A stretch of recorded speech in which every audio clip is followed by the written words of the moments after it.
नमस्कार बच्चों, आप सभी का स्वागत है हमारे YouTube channel exam help science पे। पिछली क्लास में अपन ने पादपों में पोषण चैप्टर को पूरा कर लिया था। आज उसके अभ्यास प्रश्न देखते हैं। इसमें जो मुख्य प्रश्न बनते हैं वो सारे के सारे इसके अंदर दिए गए हैं। आपको इनका रिवीजन कर लेना है, जिससे ये पूरा पाठ आपको अच्छे से याद हो जाएगा। पहला प्रश्न है, अमरबेल किसका उदाहरण है? इसमें ऑप्शन है स्वपोषी, परपोषी, मृतजीवी, परजीवी। अमरबेल के बारे में अपने पढ़ा था कि ये किसी दूसरे पौधे के ऊपर आरोहित होती है और उसी पौधे से अपना पोषण प्राप्त करती है, तो ये उदाहरण होगा परजीवी का। दूसरा प्रश्न है, कीटों को पकड़कर अपना भोजन बनाने वाले पौधे का नाम है? इसमें ऑप्शन दे रखे हैं अमरबेल, गुलाब, गठपर्णी। गठपर्णी का दूसरा नाम होता है पिचर प्लांट और गुलमोहर। आप सभी को याद है कि जो गठपर्णी पादप है वो कीटों को पकड़ करके अपना भोजन प्राप्त करते हैं और गठपर्णी पादप की जो पत्तियां हैं वो गड्ढे के रूप में परिवर्तित हो जाती हैं। तीसरा प्रश्न है, प्रकाश संश्लेषण के लिए आवश्यक गैस है? प्रकाश संश्लेषण को अपन ने विस्तार से पढ़ा था। इसमें एक तो कार्बन डाइऑक्साइड गैस की ज़रूरत होती है, साथ में जल की आवश्यकता होती है। तो ऑप्शन में दे रखा है CO2, ये इसका सही आंसर होगा। अगला प्रश्न है, सहजीवी संबंध का उदाहरण है? अर्थात सहजीवी संबंध को अपन ने पढ़ा था कि दो जीव एक साथ रहते हैं, उसको बोलते हैं सहजीवी संबंध। तो लाइकेन के अंदर कवक तथा शैवाल दोनों साथ साथ रहते हैं, इसलिए इसको सहजीवी संबंध बोलते हैं। अगला प्रश्न है, पौधों के लिए हरी पत्तियों द्वारा प्रकाश संश्लेषण हेतु जो CO2 ली जाती है वो किस से ली जाती है? मूल यानी होती है जड़, जड़ से ली जाती है, पत्तियों से ली जाती है, या तने से ली जाती है, या फिर बाह्य त्वचा से? CO2 ली जाती है पत्तियों से, और पत्तियों से भी कहाँ, पत्तियों के नीचे जो रंध्र पाए जाते हैं उनसे CO2 को लिया जाता है। अगला प्रश्न है, पौधों में प्रोटीन बनाने हेतु आवश्यक तत्व है? पौधों में प्रोटीन के निर्माण के लिए आवश्यक तत्व पूछा है। ऑप्शन में दे रखा है लोहा, नाइट्रोजन, सल्फर, मैग्नीशियम। तो आप सभी को पता है कि जो नाइट्रोजन है वो प्रोटीन निर्माण के लिए आवश्यक घटक है। सारे के सारे जो पौधे प्रोटीन का निर्माण करते हैं वो किससे करते हैं? नाइट्रोजन से करते हैं। अगला प्रश्न है, लाइकेन के भागीदार हैं? कहने का मतलब कि लाइकेन के अंदर कौन कौन से जीव सम्मिलित हैं? तो इसमें शैवाल तथा कवक दोनों के सहजीवन से लाइकेन का निर्माण होता है। ये प्रश्न NMMS की परीक्षा 2021 में पूछा गया है। बहुत ही इम्पोर्टेंट प्रश्न है, दोबारा भी आ सकता है। अगला प्रश्न है, खनिज एवं जल जड़ से पत्तियों तक किसके द्वारा पहुंचाया जाता है? जो खनिज लवण है और जल है वो जड़ों के द्वारा ऊपर पहुंचाए जाते हैं, लेकिन कौन सी संरचना है जो इसको पत्तियों तक लेकर के जाती है?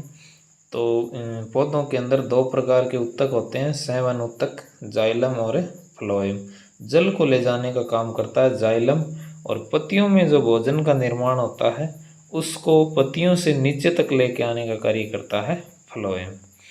अगला प्रश्न है, ऐसे जीव जो अपना भोजन स्वयं बना सकते हैं उनको क्या कहते हैं? ऑप्शन में दे रखा है परपोषी, परजीवी, मृतपोषी, स्वपोषी। तो वो जीव जो अपना भोजन स्वयं बनाते हैं उनको बोलते हैं स्वपोषी। अगला प्रश्न है, मृतजीवी है? शैवाल, कवक, अमरबेल तथा गठपर्णी, इनमें से मृतजीवी कौन सा है? मृतजीवी आप सभी को पता है कि मृतजीवी क्या करते हैं? मरे हुए सड़े हुए पदार्थों से अपना भोजन प्राप्त करते हैं। तो इसमें ऑप्शन होगा कवक। कवक क्या करते हैं? सड़े गले मृत पदार्थों से अपना भोजन प्राप्त करते हैं। अगला प्रश्न है, निम्न में से कीटभक्षी पौधा नहीं है? कीटभक्षी 3 दे रखे हैं, इनमें से एक नहीं है। तो गठपर्णी पौधा है वो कीटभक्षी पौधा है, विंस फ्लाई ट्रैप है ये भी कीटभक्षी पौधा है, सनड्यू है ये भी कीटभक्षी पौधा है। जो अमरबेल है ये कीटभक्षी पौधा नहीं है, ये परजीवी पादप है जो दूसरे पौधे के ऊपर रह करके अपना जीवन यापन करता है। 13 नंबर प्रश्न है, अमीबा में भोजन का अंतर्ग्रहण किसकी सहायता से होता है? अमीबा जो एक कोशिकीय जीव है वो भोजन किसकी सहायता से ग्रहण करता है। अब आपको पता है कि अमीबा के अंदर मुख, छोटी आंत, यकृत ये तो होते नहीं है। तो अमीबा अपनी कोशिका से पादाब नामक संरचना बनाता है और उसके द्वारा भोजन ग्रहण करता है।